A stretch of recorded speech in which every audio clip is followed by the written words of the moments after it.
우리 오늘 은혜 받을 말씀은 출애굽기 말씀인데요. 출애굽기 32장 31절, 32절 두 절 말씀만 같이 보도록 하겠습니다. 출애굽기 32장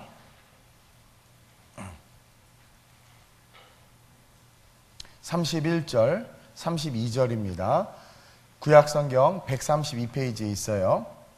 같이 함께 합독하겠습니다. 두 절이니까 출애굽기 32장 31절에서 32절입니다. 시작. 모세가 여호와께로 다시 나아가 여짜오되 슬프도소이다. 이 백성이 자기들을 위하여 금신을 만들어 싸우니 큰 죄를 범하였나이다. 그러나 이제 그들의 죄를 사하시옵소서. 그러지 아니하오시면 원하건대 주께서 기록하신 책에서 내 이름을 지워버려 주옵소서. 아멘.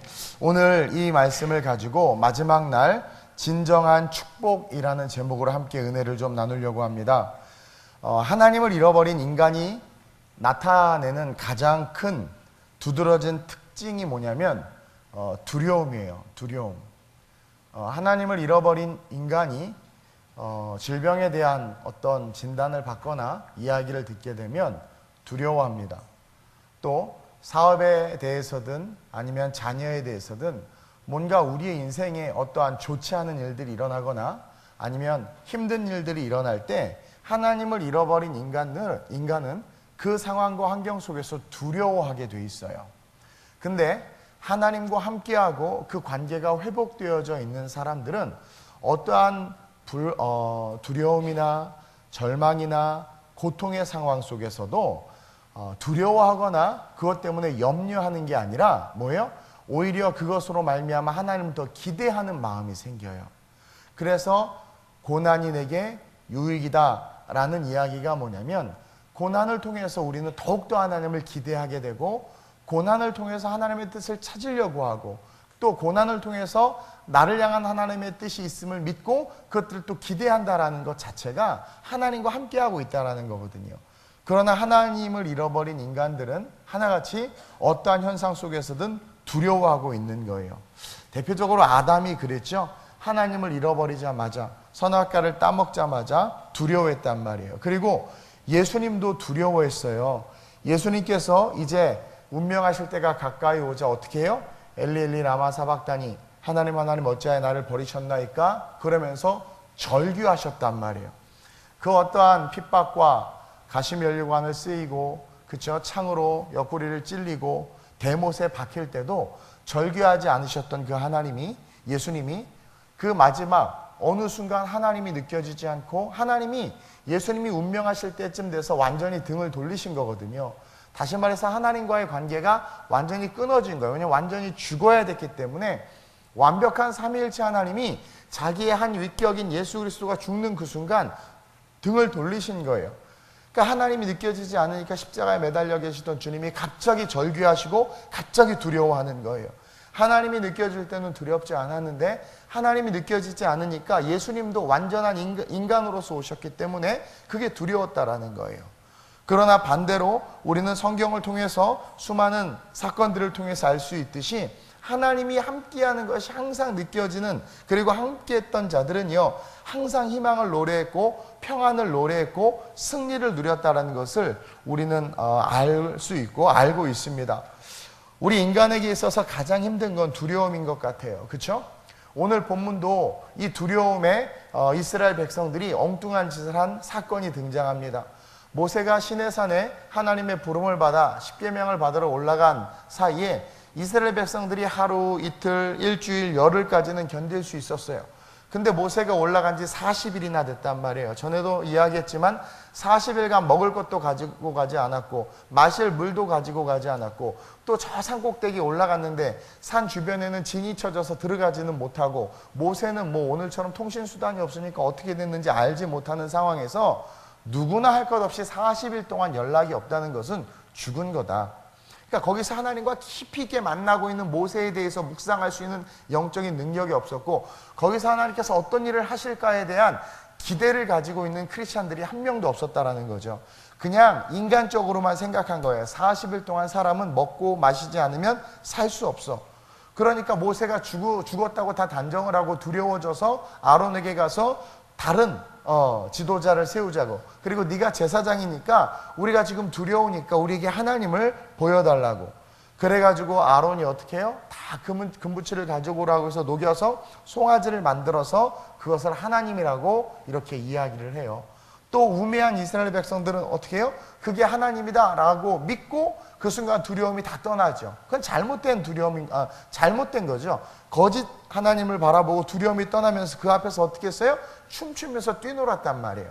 근데요, 이스라엘 백성들이 홍해를 건널 때, 홍해를 건너고 나서 미리암이 소고치면서 찬양하긴 했지만 그들이 방탕하게 찬양하진 않았거든요.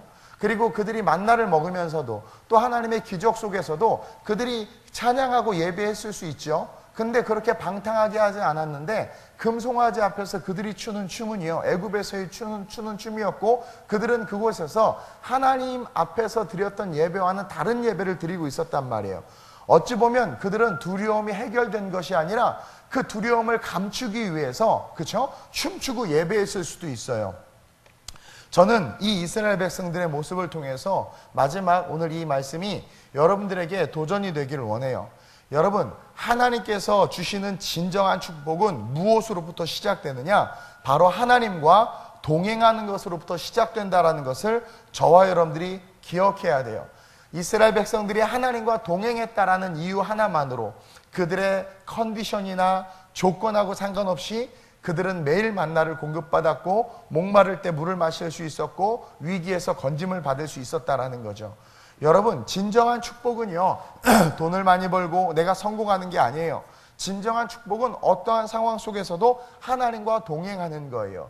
구별된 레위인들은 그 잘못된 예배 속에 동참하지 않고 그것을 멀리서 바라보면서 기도하고 있었겠죠. 40일이 지나서 모세가 내려왔어요. 그 모습을 보고 놀랐죠. 그리고는 어떻게 합니까? 여호와 앞에 선자들은 나오라고 하니까 그 예배에 동참하지 않았던 하나님을 기대하고 모세를 기다렸던 제사장들이 나오고 레위지파들이 나오고, 그들이 가진 검으로 어떻게 해요? 자기의 가족을, 자기의 친구이자 동료이자 친척들을 다 죽였단 말이에요. 하나님께서 우리에게 주시는 것은 뭐냐면 두려워하는 마음이 아니라 근신하는 마음이란 말이에요. 어떻게 하면 내가 하나님과 동행하는 그 길을, 하나님과 동행하는 그 삶을 놓치지 않을까라는 그 마음을 붙잡고 세상 가운데서 구별된 삶을 사는 것, 그것이 진정한 축복이라는 것을 저와 여러분들이 기억했으면 좋겠습니다. 출애굽기 33장에 보면 1절에서 3절에 그런 말씀이 있어요. 한번 읽어봅시다. 시작.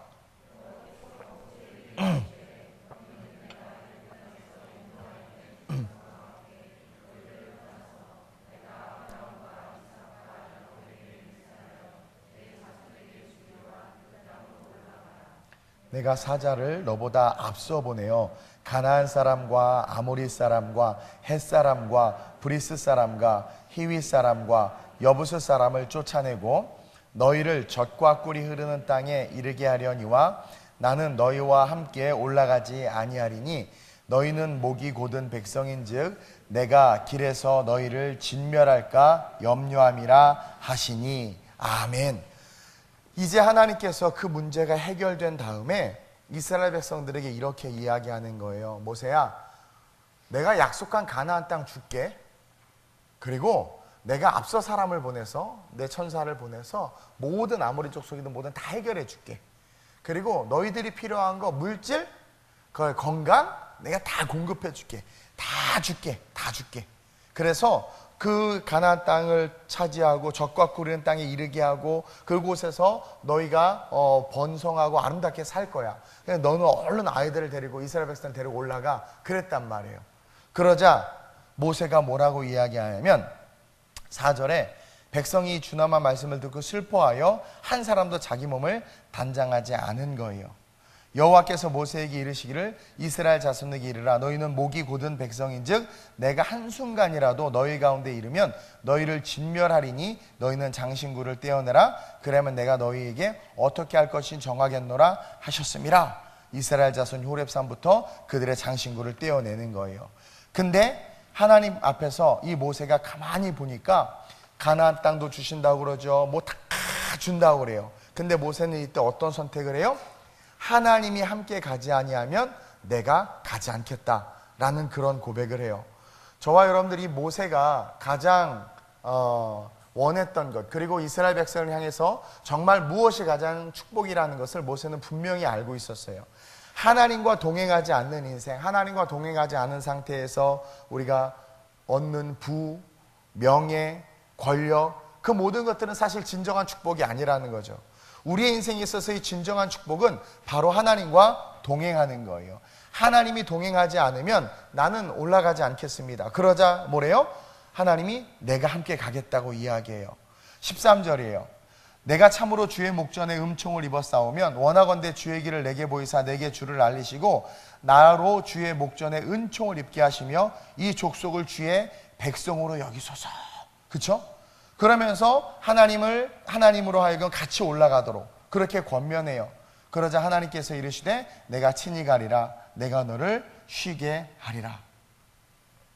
저와 여러분들이 기억해야 되는 것이 뭐냐면 하나님이 함께하지 않는 인생은 그 어떤 인생도 축복의 인생이 될 수 없다라는 거죠.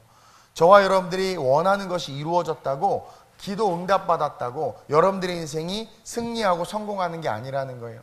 어떠한 상황과 환경 속에서도 진정한 축복은 하나님과 동행하는 거예요. 그래서 약속의 땅이건 좋은 성공이건 어떤 것이든 저와 여러분들이 하나님과 절대로 바꿔서는 안 된다는 것을 꼭 기억하고, 이 가을 또 우리가 연말까지 걸어가는 그 인생 속에서 하나님 그 어떤 것보다도 내가 하나님만을 의지하며 걸어가겠습니다. 기도하는 그런 저와 여러분들이 됐으면 좋겠어요.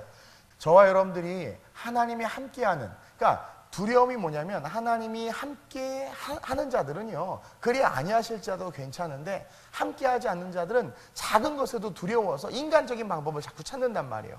작은 것에도 두려워가지고 하나님께서 살아계신다고 말은 하고 기도하면 응답해 주시는 분이라고 말은 하지만 우리의 행동은 그것과는 전혀 다른 행동을 한다라는 거예요. 정말 하나님이 살아계세요. 물질이 어려워요. 그러면 남에게 꾸기보다는 먼저 무릎 꿇고 기도할 수 있는 신앙이 우리의 신앙이 되어야 되는데, 우리가 하나님과 관계가 온전하지 않으니까 두려움 가운데 금송아지를 만들고 그 앞에서 예배하는 모습으로 인생을 살아가다 보니 잎은 무성한데 열매가 없는 무화과 나무처럼 우리의 끝이 아름답지 못한 경우가 너무나 많다라는 거죠.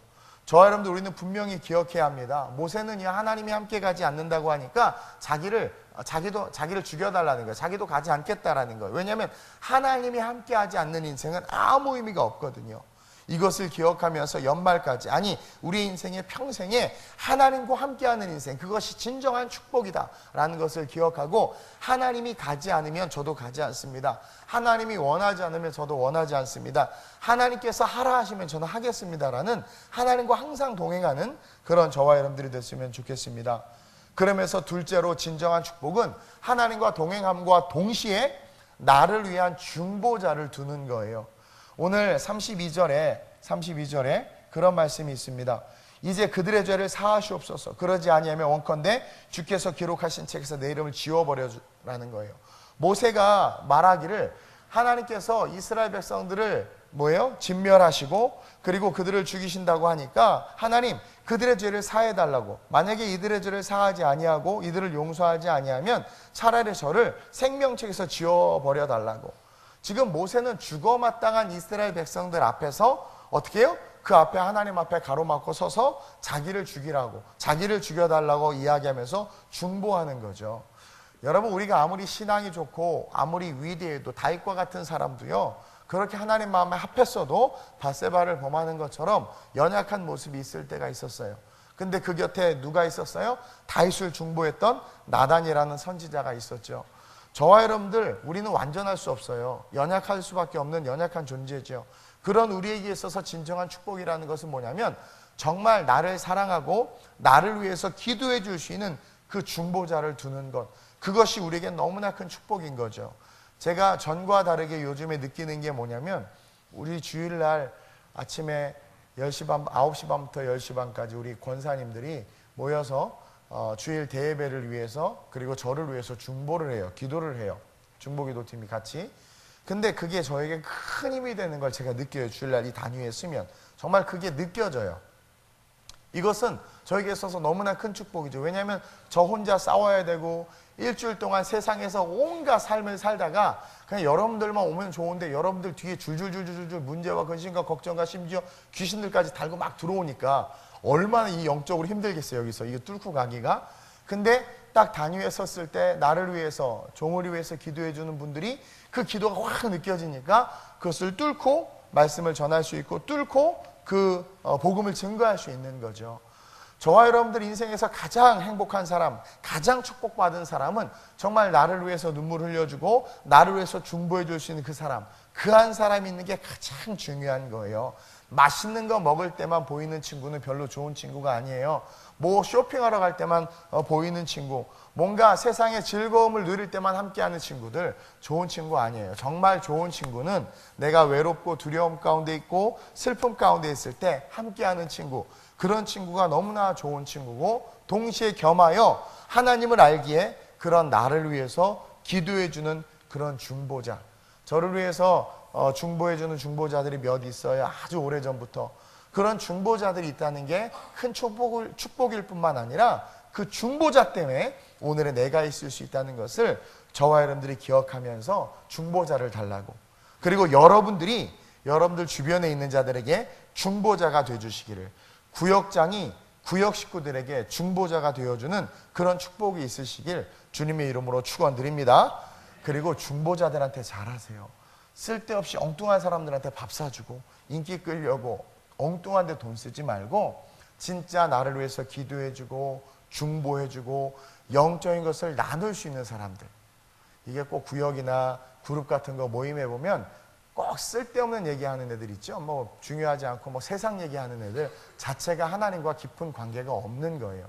하나님과 깊은 관계가 있으면 하나님 얘기를 하게 되고 말씀에 은혜 받은 것들을 나누게 되고, 그리고 자기의 아픔들과 고통들을 또 나누면서 기도 부탁도 하고 막 이러는데 매일 화장품 얘기하고 옷 얘기하고, 물론 그런 얘기도 필요할 수는 있죠. 그러나 그 모든 얘기의 중심이 먹고 마시고 세상에, 일본이 엄청난 경기 침체가 오기 전에 모든 방송에서 방송했던 프로그램들의 90%가 다 먹는 거, 여행하는 거, 노는 거였어요.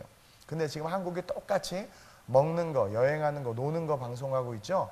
예, 그게 뭐냐면 관심이 거기에 다 쏠려 있는 거예요. 저와 여러분들의 관심은 어디에 있는지 스스로 좀 돌아봤으면 좋겠어요. 예배를 사모하고 말씀을 사모하고 기도를 사모함으로 말미암아 하나님 앞에서 많은 사람들을 위한 중보자, 또 교회의 관심이 어디에 있어야 되겠어요? 세상에 죽어가는 자들 향한 중보자. 지금 대한민국 중보가 많이 필요하잖아요. 이 대한민국을 위해서 중보하는 중보자들이 우리 교회와 저와 여러분들 됐으면 좋겠습니다. 그리고 꼭 중보자를 여러분들 꼭 세우세요. 그리고 꼭 기도 부탁을 자주 하고 기도해달라고 이야기하고, 그리고 만나면 같이 기도하는 시간도 좀 갖고. 모세가 없었으면 이스라엘 백성들 다 진멸됐을 거예요. 근데 모세가 중보함으로 말미암아 하나님이 어떻게 돼요? 마음을 돌이켰어. 그래서 죽이지는 않기로 했는데 살짝 삐지셔가지고 난 안 갈래. 니네끼리 가. 제가 이번에 중국 광저우 선교 원래 가야 되거든요. 우리 김동성 목사님이 주일 설교, 청년부 집회까지 다 해서 이게 다 만들어놨는데 제가 못 간다고 그랬어요. 나는 삐져서 그런 게 아니라 컨디션이 안 좋아서 그런 거니까. 같이 안 간다고 하니까 우리 중창팀들이 마음이 너무 안 좋다고 하는데, 그것처럼 여러분 하나님이 함께하지 않는 인생을 한번 상상해 보세요. 그렇죠? 근데 또 모세가 어떻게 돼요? 그걸 또 중보하죠. 그럼 나도 안 가겠다고. 그러자 하나님이 어떻게 돼요? 그래 같이 가겠다 하면서 그 중보자 때문에 60만 이스라엘 백성에 다시 누가 오셨어요? 임마누엘, 여호와, 내가 너희와 영원히 함께하겠다 말씀하신 하나님이 오신 거죠. 그렇게 중보하는 자들이 되시길 주님의 이름으로 축원드립니다. 그리고 마지막으로 진정한 축복은요, 하나님은 응답의 하나님이라는 거예요. 여러분들 이걸 꼭 잊지 마시길 주님의 이름으로 축원드려요. 여러분 이 출애굽기를 가만히 보면 하나님이요 모세의 말에 다 응답하신 거 아세요? 하나님이요 모세가 원하는 거 다 들어줬어요. 왜 그런가 가만히 봤더니요, 모세는 하나님 바라기를 한 거야. 그러니까 하나님만 바란 거예요. 저도 개척하면서 쭉 걸어올 때 사람 보지 않게 해달라고 열심히 기도했어요. 그리고 하나님만 바라봤더니 하나님이 정말 세세한 것까지 응답을 다 해주셨어요. 여러분들은 뭘 바라보고 계세요? 어떤 분은 그래요. 목사님, 저는 왜 이렇게 기도가 응답이 안 될까요? 제가 오늘 이 말씀 묵상하면서 보니까 그분이 별로 하나님을 안 바라보는 것 같아요. 저도요, 저만 바라보는, 예를 들어서 막 어떻게 뭐 해주세요 막 이렇게 바라보면 이렇게 마음이 가요. 우리 전영원 같은 경우는 저만 계속 바라봐, 막 목사요. 그러니까 기도하다가도 막 그 모습이 떠오르니까 또 기도가 나와. 딴 거 기도하다가 막 기도가 나오고 막 바라는 거예요. 그러니까 간절히 바라는 거죠. 저와 여러분들이 얼마만큼 하나님을 바라고 있느냐가 여러분들이 응답받는 척도예요. 하나님은 죄에 대해서 심판하시지만 결국 간구하는 하나님의 자녀들에 대해서는 응답하시는 분이다. 내가 죄를 지으면 그것에 대해서 심판받고 또 그 죄 때문에 내가 고난은 겪을 수 있어요. 그러나 그 속에서 여호와를 바라보면 우리에게 어떤 축복이 있다? 응답의 축복이 있다. 그러니까 하나님을 바라보는 것 자체가 축복이라는 거죠. 우리 하나님은 여러분들의 기도에 반드시 응답하세요. 찬양도 있잖아요. 나의 작은 신음에 응답하시는 주님. 주여, 어느 때까지니까 시편에 보면 많은 탄원의 시들이 있죠. 근데 그 탄원의 시의 끝은 뭐예요? 항상 하나님이 원수를 물리치시고 내 원수의 대적 앞에서 내게 상을 차려주실 것이며, 항상 기대와 소망으로 정말 하나님과 함께하고 정말 기도하는 자들, 하나님을 바라보는 자들이요, 절망 속에서 구하지만 결국 그 구함 가운데 뭐예요? 하나님께서 주신 소망과 기대가 충만해져서 기도하러 들어갈 때는 고통스러운 표정으로 들어갔지만 나오면 보톡스 맞은 것처럼 얼굴이 쫙 펴져가지고 평안한 가운데 나오는 자들이 진짜 하나님을 바라는 자들이에요. 근데 기도하러 기도방에 들어가고 갔다가 나오는데 더 인상 쓰면서 나오는 거. 왜? 기도를 1시간 했지만 응답이 안 될 것 같아. 이건 진짜 안 될 것 같아. 자기가 아는 거예요. 근데 왜 안 될 것 같은가? 염려로 기도하니까 그래요. 너희가 염려한들 너희 키가 더 한자나 더 잘하겠느냐. 염려로 기도한다는 건 뭔 줄 아세요? 궁극적으로 하나님을 안 바라보는 거예요. 제가 물질의 문제든 목회의 문제든 우리의 사역의 문제든 선교의 문제든 저를 아는 분은 알 거예요. 별로 염려가 없어요. 걱정이 없어요. 왠 줄 아세요? 뭐 내가 염려한다고 되는 문제도 아니고 그냥 하나님 앞에 아뢰는 거죠. 그런 기대, 주님을 기대하는 마음이 있는 거예요. 근데 누가 기대할 수 있느냐? 여호와를 온전히 바라보는 자들, 그리고 그 바라볼 때 하나님은 반드시 응답해 주신다라는 것을 믿는 자들. 그러한 자들은 항상 기대가 넘치게 돼 있어요. 여러분들 믿으세요. 여러분들의 기도에 하나님께서 응답하신다는 것을 믿는다면 우리는 포기하지 말고 기도해야 되고, 기도하다 보면 지친다고 말하는데 왜 지치는지 여러분들이 몰라서 그래요. 하나님을 못 바라보니까 지치는 거예요. 생각으로 기도하니까 지치는 거예요. 근데 정말 하나님을 바라보면 지치지 않아요. 따라서 우리는 포기하지 않고 지치지 않고 끊임없이 응답될 때까지 기도해야 돼요. 하나님의 응답의 축복은 반드시 우리의 삶에 임하게 돼 있어요. 심지어 죄악 속에서도 응답하신 하나님을 우리는 볼 수 있단 말이에요. 따라서 우리는 계속 기도해야 됩니다. 왜냐하면 하나님은 응답의 하나님이니까. 제가 어제 좀 일이 있어서 못 나왔는데 이번 특색 가운데 말씀을 좀 정리를 하려고 해요. 원래 항상 스토리를 가지고 설교를 하는데, 분명히 말씀드리지만 오늘을 사는 우리 지금의 시대는 Holy Spirit Generation, 성령의 시대예요. 성령의 시대이기 때문에 우리는 반드시 성령을 받아야 되고 성령의 충만함을 입어야 돼요. 그리고 성령은 우리의 마음속에서 우리의 생각을 통해서 우리에게 하나님의 뜻을 알려주세요. 그래서 우리는 그것에 순종해야 돼요. 성령은 우리를 인도하시는 분이고 보혜사죠. 파라클레토스예요. 곁에서 우리를 인도하시는 분이기 때문에 그 성령의 인도하심을 우리는 따라가야 돼요. 순종해야 돼요. 그러다 보면 어떻게 돼요? 잃어버린 열매들이 자라난단 말이에요. 그러니까 그 성령의 인도함을 따라가면 빼앗긴 영역에 하나님의 나라가 회복되고, 성령을 따라가다 보면 가정이 힘들어지고 사업이 어려워졌는데 알고 보니까 내가 해서 그러는 거예요. 근데 성령께서 인도하신 대로 쫓아갔어. 사업이 어려운데 갑자기 작전 기도를 하라고 그러네. 성령이 인도하신 대로 작전 기도했어요. 근데 문제가 풀리는 거예요.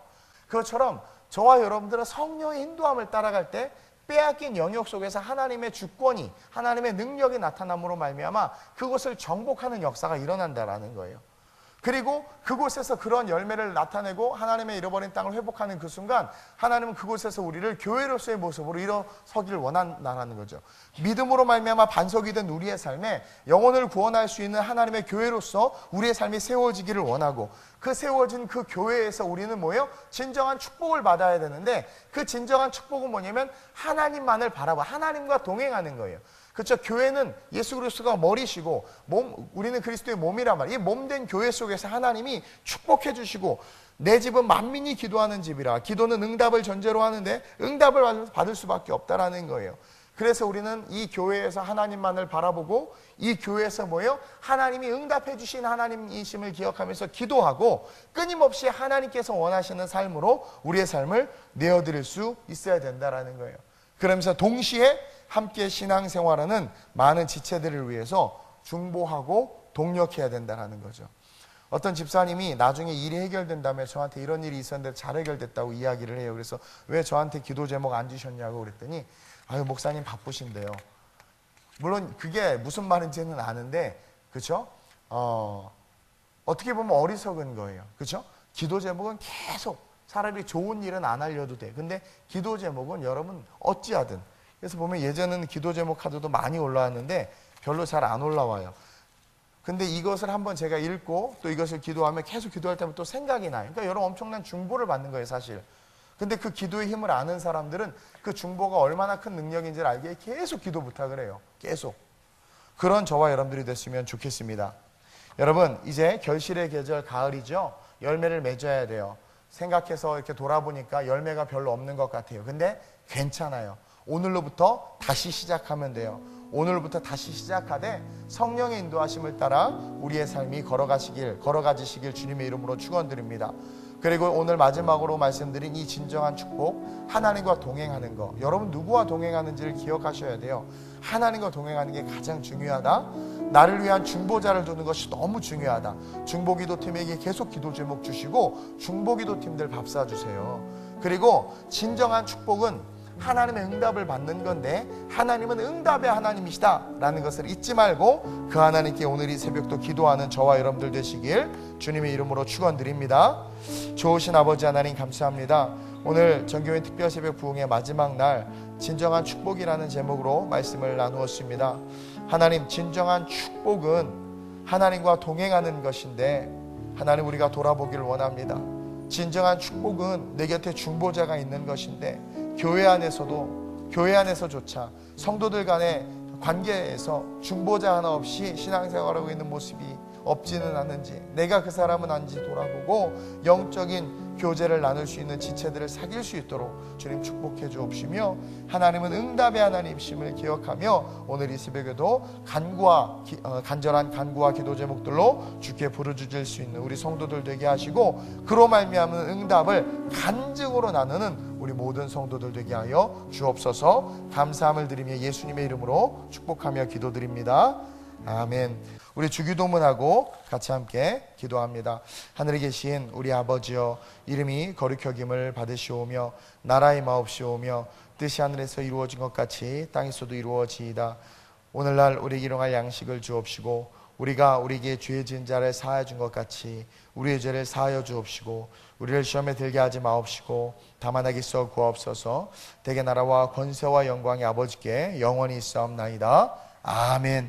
오늘 말씀을 기억하면서 하나님 진정한 축복의 인생, 하나님과 동행하는 인생, 중보자가 있는 인생, 하나님 그러한 인생이 내 인생이 되게 하시되 응답의 축복이 있음을 믿고 끝까지 기도함으로 응답받는 내가 될 수 있게 해달라고 올가을 열매 맺을 수 있게 해달라고 우리 주님을 3번 부르고 합심으로 전심으로 기도합니다. 주여